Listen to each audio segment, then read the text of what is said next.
14 જન્મોત્સવ.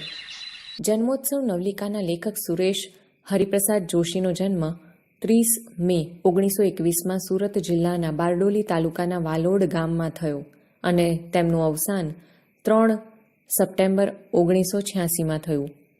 છિન્નપત્ર તેમની નોંધપાત્ર નવલકથાઓ છે. ગૃહપ્રવેશ તેમની નોંધપાત્ર વાર્તા સંગ્રહ છે.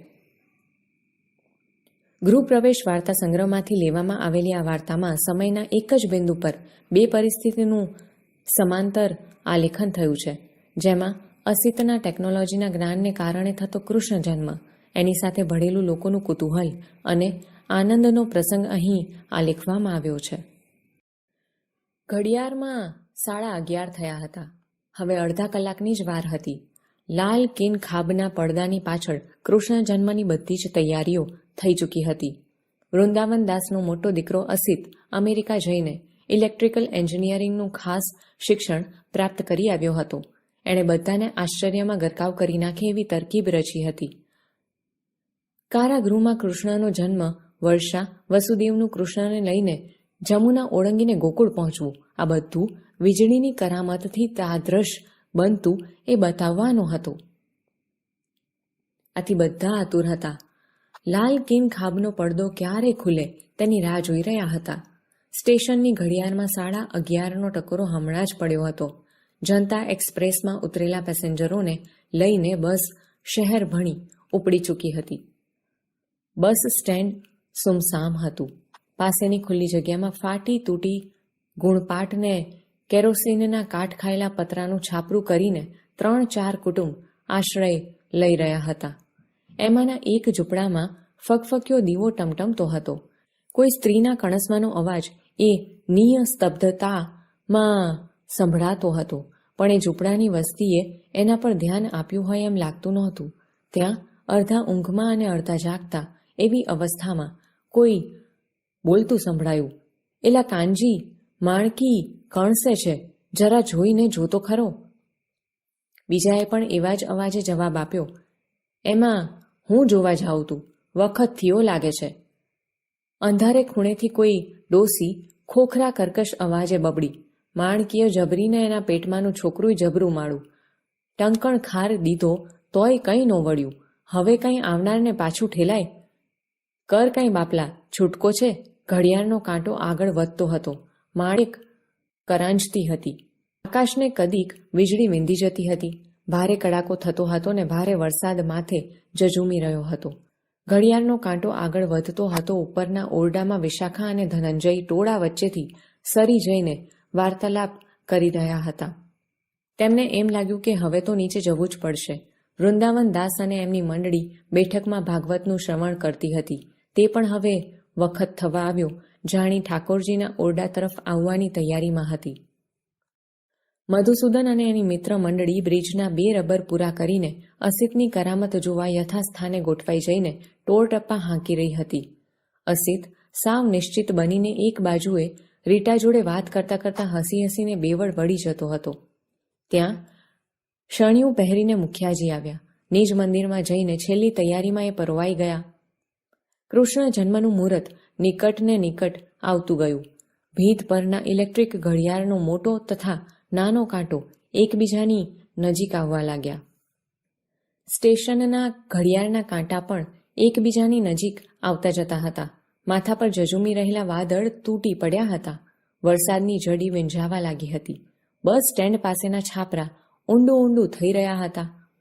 સુસવાટા પવનના અવાજમાં હમણાં જ સ્ટેશનને ગજાવી મૂકીને આવેલ ગુજરાત મેલના અવાજમાં માણેકના કરંજવાનો અવાજ સ્પષ્ટ સંભળાતો ન હતો. પેસેન્જરોને કારણે બસ સ્ટેન્ડ વળી થોડી વારને માટે જાગતું થયું. પડવાળમાં એ લીલા સમેટાઈ ગઈ. ધીમે ધીમે નિસ્તબ્ધતા છવાઈ ગઈ. વરસાદ એક ધારો પડવા માંડ્યો. એકાએક ફકફક્યો દીવો બુઝાઈ ગયો ને નિસ્તબ્ધતાને વિંધીને નવા જન્મેલા બાળકનું રુદન ગાજી ઉઠ્યું. ઘડિયાળના 2 કાંટા ભેગા થતા સાથે જ કિનખાબનો લાલ પડદો સરરર કરતોક ને સરી ગયો. આકાશમાંથી તેજનો પુંજ અવતરતો હોય તેમ ઝબકારો થયો. દેવકીના ખોળામાં બાળકને રૂપે એ તેજ પુંજ ઝૂલવા લાગ્યો. કારાગૃહના અંધકારમાં એ તેજ પુંજ અજવાળું પાથરતો હતો. ઘડીક બહારનો ઝબકારો અંદર ડોક્યું કરી જતો હતો. એકાએક કાંસા, ઝાલર, મંજીરા અને શંખનો તુમુલ ધ્વનિ થયો. બહાર બેઠેલા રામદીન શરણાઈવાળાએ પ્રભાત નહોતું થયું છતાં બિભાસના સૂર છેડ્યા. પ્રેક્ષકો ઊભા થયા. કૃષ્ણ જન્મના રંજન કાર્યક્રમનું એક પર્વ પૂરું થયું. ઝૂંપડાની દુનિયા સળવળી ઉઠી હતી. જન્મ થઈ ચૂક્યો હતો. જુદા જુદા અવાજો સંભળાતા હતા. દેવજી, હું કહું છું એમ કર, એમાં કાનજીનું કામ નહીં, પણ ઈ વેલજી ડોહાની આ ઘડીએ કોણ ભાણ કાઢે? લો તારે અમને કહો છો તી તમે જ જાવ ને મારા ભાઈ. બીજો જરાક ધીમો અવાજ સંભળાયો. એલા એ ગમાર, જરા ધીમો બોલતો જા. માણકી સાંભળ હે ને તો બિચારી દુઃખી થાહે.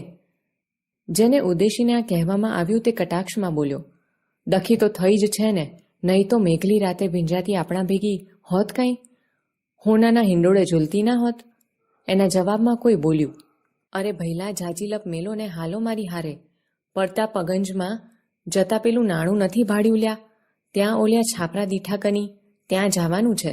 એના જવાબમાં કોઈ બોલ્યું. ના ભૈલા, એ આપણું કામ નહીં. આ પાણી પડે છે એ તો જુઓ. ઘૂંટણસમાં પાણી ના હોય તો મને કહેજો. બીજો વધારે આંકડો થઈને બોલ્યો.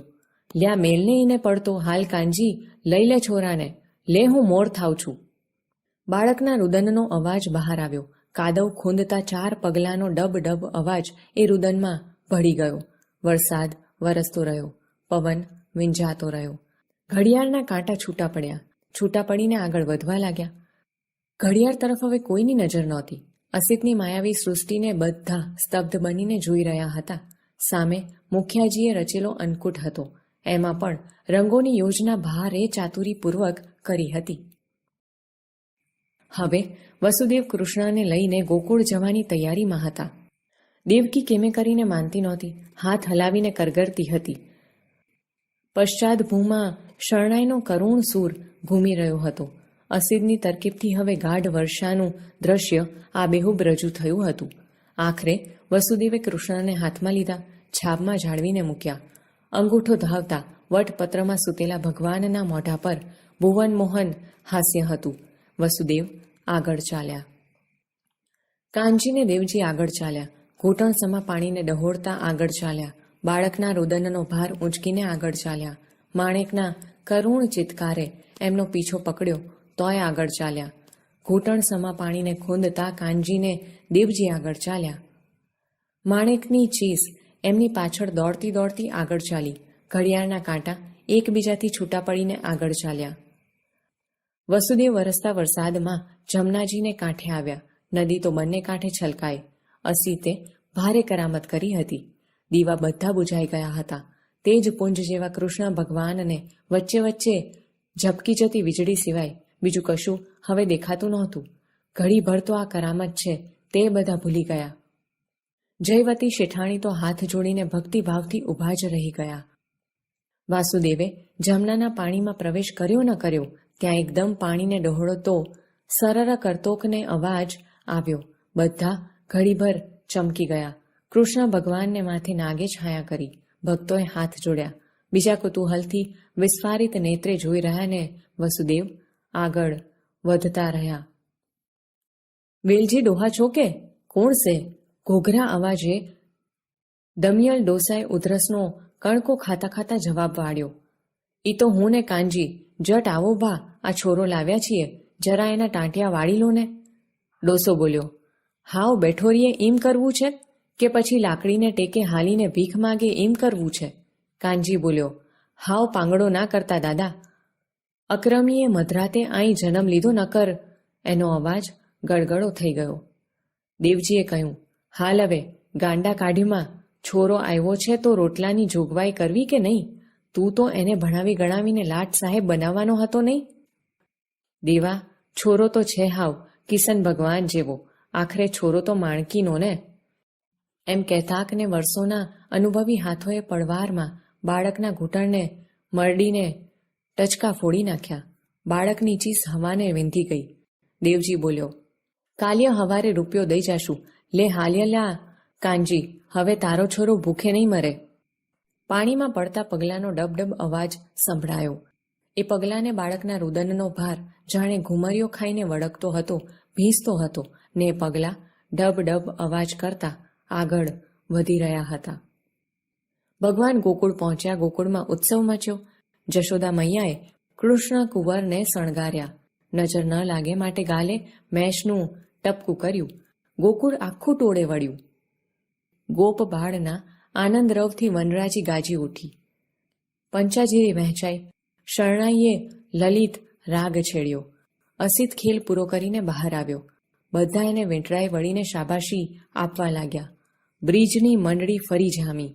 વિશાખા અને ધનંજય ફરીથી અધૂરી પ્રણય ગોષ્ઠીને પૂરી કરવા ઉપલા માળે બધાની નજર સરકાવી ચડી ગયા. વૃંદાવન દાસની મંડળીનું ભાગવત પારાયણ આગળ ચાલ્યું. જયાવતી શેઠાણીએ હાલરડો ઉપાડ્યું. જાગો નંદ કે લાલ ભોર ભઈ. માણેકની ચીસે પાછા ફરેલા કાનજી અને દેવજીને વધાવ્યા. મને એનું એકવાર મોટું તો દેખવા દેવું તું. લાવો મારે ખોડે, લાવો મારા કુંવરને. દેવજીએ કહ્યું, ગાંડી થામા માણકી, તારા નંદ કુંવરને કોઈ ચોરી નથી ગયું. લે આ તારી છોરો. કાનજીની સામે ચિત્ર ખડું થયું. ધખતી બપોરે માણેકની સાથે એ પતરાની નાનકડી ગાડીમાં પાંગડા કિશનને શહેરના રસ્તા વચ્ચે થઈને ખેંચી રહ્યો છે. પોતે આંધળો છે, દીકરો પાંગડો છે. દુનિયા દેખતી છે, ભગવાન કૃપાળુ છે. મોંમાં ધાન છે, દુનિયા પર વૈકુંઠ છે. ભગવાન ગોકુળથી પધારીને મથુરાના રાજા થયા છે. બધા સુખી છે. માના ખોળામાં બેસીને માતાની અશ્રુધારામાં નાહતો કિશન જાણે કે પિતાની આંખ સમક્ષ તરવરી ઉઠતા ભાવિના દર્શનને જોતો હોય એમ એકાએક હસી પડ્યો. પણ મેઘલી રાતના એ અંધારામાં માણેકને એ હાસ્ય દેખાયું નહીં.